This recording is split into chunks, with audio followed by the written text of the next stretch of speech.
And now for our last conversation this evening is the first Democrat to throw his hat into the ring as a candidate for the 2020 presidential election, Congressman John Delaney of Maryland. Like the other lawmakers who are with us this evening, Congressman Delaney is recognized for his bipartisan leadership in today's Congress. Thank you for being here, Congressman. Thank you for having me. Yeah. Last time, Congressman, you were at our events, I asked you if you were going to run for governor of Maryland. I didn't lie to you. No, you didn't. You didn't. But now you're running for president. I am. Why? So I think the central question facing this country, more than any particular piece of policy, and I'm sure we'll talk a lot about policy and ideas, is how do we take this terribly divided nation, where American has been pitted against American, and start bringing it back together again around this notion of kind of unity and common purpose, which has forever been kind of the beating heart of who we are as a nation. And I'm running for president to do that, because I think it's incredibly important, not only because it'll make us feel better, not only because we need it to be resilient, but because we actually need it to start getting things done. I mean, the world's changed tremendously over the last several decades. Technological innovation, automation, globalization, these have been utterly transformative to every aspect of our society.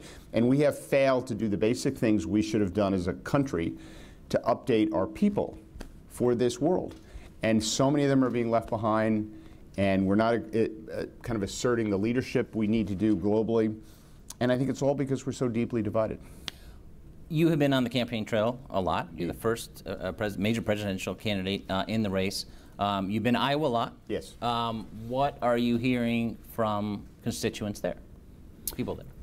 You know, I'm hearing what I just said. I mean, it's been very much a reaffirming process for me, because most Americans, you know, are struggling to get through the day.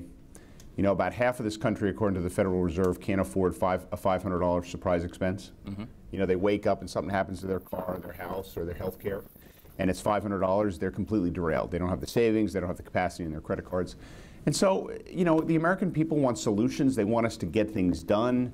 I think they're shocked at what's happened in Washington and how dysfunctional and corrupt in many ways we've become, and how we have our elected officials don't appear to be doing things for them, but doing things for themselves. Mm-hmm. So I think there's a tremendous amount of anger, obviously, and they want solutions. There are going to be many Democrats who run for president. You don't think I've cleared the field? Yeah, not yet. One possible candidate has been in the news again this week is Michael Avenatti, and he has said the Democrats need a fighter. They need to get down and dirty with President Trump, and there are others in the Democratic Party who feel that. Do you think that's the wrong approach? No, I don't think it's wrong. I mean, we obviously have to fight for what we believe in, mm-hmm. but what we really have to do is win elections. I mean, the central issue facing the Democratic Party is we've lost all these elections. I mean, we've lost the House, we've lost the Senate, we've lost the White House, we've lost 2/3 of the governorships, and we've lost 1,000 legislative seats in this country across the last 8 years. So the problem with the Democratic Party is not that we're not fighting hard enough. I mean, I have the privilege of serving under Nancy Pelosi, who I think is the single toughest person I've ever seen in terms of her determination and strength. We have plenty of tough fighters. What we have put ourselves is in a really bad position. And so we need to win elections. And to me, the best way for us to win elections is really simple, to be a Big Ten party. If we can be the kind of party that is welcoming of progressives who want change, centrists who kind of want solutions, independents who just want their elected officials to put their country ahead of their political party, and disaffected Republicans who are looking at the White House and the president and saying, that's not my party. Mm-hmm. If we can build that coalition, we're going to win every election. So I'm focused on winning, because you need to win to govern and to get some of these things done. So of course we need to be strong and tough and stand up for our values. Absolutely, we got to throw a punch when someone throws a punch at us. But we also have to build a coalition, because if we keep slicing the country up and creating all these divisions, not only is it bad for the people, but it's bad for our chances of winning. So along those lines, and talking about 2016 in particular, yeah. Why did Hillary Clinton lose? Was it just because we're looking at some states and she wasn't visiting the so-called flyover states? I mean, what were the lessons learned going forward so the Democrats don't lose again? So obviously none of us know why she lost, because we don't know the counterfactuals, right? But obviously we didn't have the turnout we should have had. Mm-hmm. So 2016 we didn't excite Democrats enough. And also I think we lost the middle. I mean, to me it's really simple. Like, we have this big debate in the Democratic Party between turnout and persuasion. The answer is both. Mm-hmm. We need big ideas built on a foundation of kind of things that make sense and can get done. And we need to stand for something. And I think in 2016, there was a real rejection of the political, there was a lot of anger and a rejection of the political system. And I think obviously the president spoke to that in a way that captured people's attention. And Secretary Clinton didn't do that enough. I mean, but there were a lot of forces that played into this election. None of us really know why. It almost doesn't matter.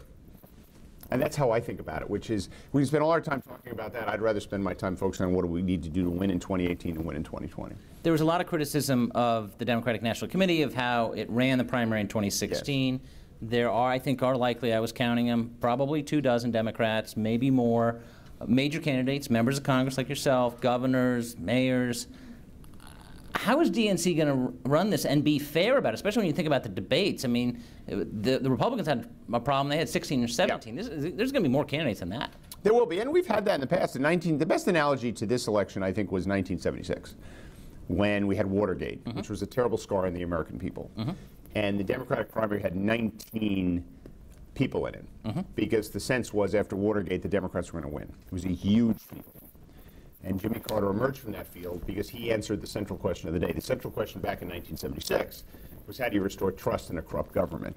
And Jimmy Carter, the very honest, peanut farmer from Plains, Georgia, who pretty much everyone in this room wasn't born when he was president, really answered that question. And I do think these elections are about who answers that question. So it's going to be a really big field, which I think is great.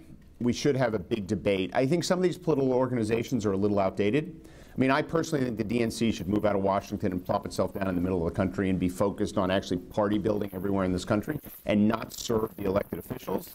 We don't need the DNC to serve us. What the DNC should be doing is focused on building organizations at the local level and supporting people who want to do that. And then their formal job is actually to have the debates and organize the convention, right? So we need to keep the DNC focused on its role. But I think these organizations, again, are a little outdated. If you think about some of the great movements that have happened in this country since the president's been elected, the Women's March, the March for Our Lives, all these things, if the DNC tried to organize these things, like 1/100th of the people would have showed up to them, mm-hmm. right? Is it not working? Yeah. Got it. We're in such an amazingly connected world, and this is how people want to organize themselves. And so I think any political organization has to be understanding of that and really understand what its role is, which is to support organizations, not to put its thumb on the scale, right? And not to try to play kingmaker, but to support the building of democratic organizations at the local level. And then when the elections occur on the presidential level, the DNC is supposed to organize the debates, and they are supposed to organize the convention. That's like a very specific job. Right, right. We're going to open up for questions in a couple. No, we'll open it up now because we got a lot of questions. And if you can keep your question short and.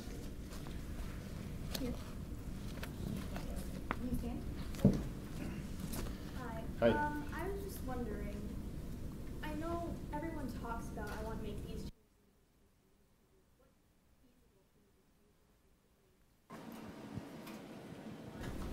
You would be very content having made the changes and felt like being successful. Sure. That's actually a really great question. So there's a lot of issues in this country where the American people really have tremendous kind of broad support for.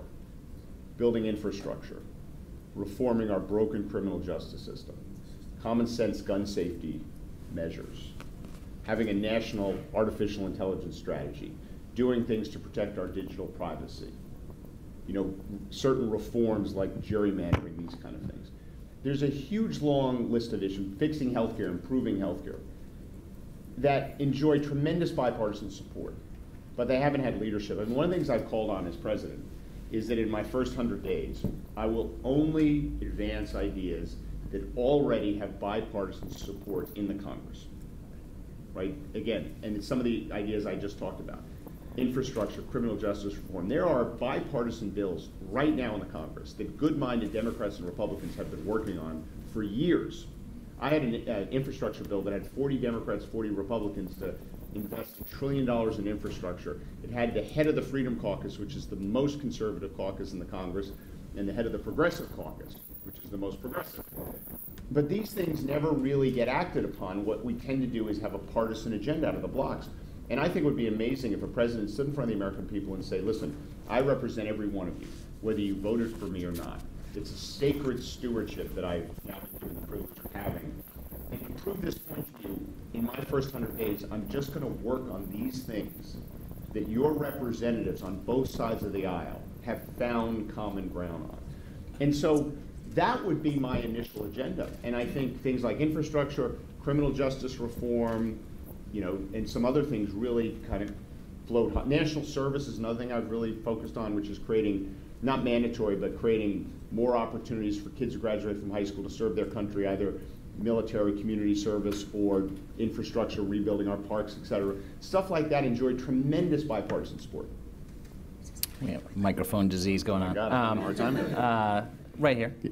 A couple of these issues you already mentioned, but as far as if you do run to become the head of the Democratic Party in so many ways, in the past the Democratic parties had problems capitalizing on downstream ballots, yes, gerrymandering, the financial longevity of the party, gerrymandering of the issues of getting deficits on the courts. Mm-hmm. So my question is, with all this in mind, what's your long-term strategy past 2020 for the party? Well, part of it is actually having a long-term strategy, because I don't think the Democratic Party has had that, and it's a really great question. I mean, to some extent, the Democratic Party, which I love, we have been very short-sighted, and we actually forgot how the government was organized in some ways. States have tremendous power in this country, and that was the foundational deal, how this country was organized, right? You had 13 independent colonies. They were really like 13 different countries. You know, in Virginia, they bowed, they didn't shake hands. In Massachusetts, they shook hands. New Jersey and Pennsylvania had a trade agreement between themselves. I mean, for them to come together and form this union, they created a system that empowered the states. And the Senate is the great example of that. And so, and if you, oh my gosh, sorry about that. Head of DNC. One of my 4 daughters.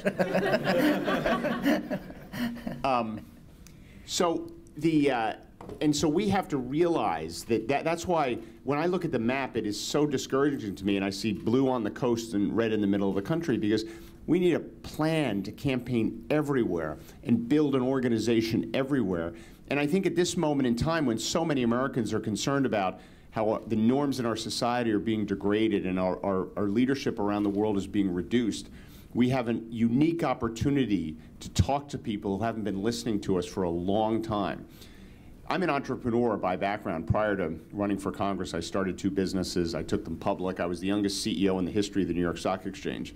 So I was actually an entrepreneur by background. So strategy has always been really important to me. So embedded in your question was kind of the answer, which is the way we have to first start by having a long-term strategy. And that's one of the things the Republicans actually did really well. They figured out sooner than we did that if you control the states, you control the federal government. And they've controlled most of the state legislatures and governorships, which has given them the ability to gerrymander. And I mean, when I was elected to Congress for the first time in 2012, on an aggregate basis, 4% more Americans voted for the Democrat members of Congress, if you will, than the Republicans. Yet I came into a House of Representatives with a 22-person deficit. This is a terribly gerrymandered country right now, and it's bent the will of our democracy, and we no longer have representative democracy because of it. We have to not only kind of try to do our best to get rid of gerrymandering, but we really have to take back the states. Time for one more question. You choose. Well, I'm going to pick both. I'm apologizing. And I'll let them both ask their questions, and then I'll answer them quicker than I did my last. I apologize. If and when the Democratic Party does win in 2018 and 2020, what does that party stand for? I think it stands for, I think it stands for the future, right? Thinking about where the world is going and doing the kind of things we need to do to prepare our citizens and the country for the future. Because I think our fundamental responsibility is to make the world more prosperous, more just, and more secure for our citizens. And we can't be the party of turning back the clock, because I think that's what the president's agenda is. We have to be the party of the future. The role of this is leadership and action, and I'm curious about your thoughts on what the role of media is in not being the loudest person in the room, because it tends to be more, it tends to corrupt the message. Yes. Right? And so how do we utilize the media to take away from being the loudest voice to bringing bipartisanship and doing the dirty things Yes. that maybe are being done behind closed doors that aren't being recognized?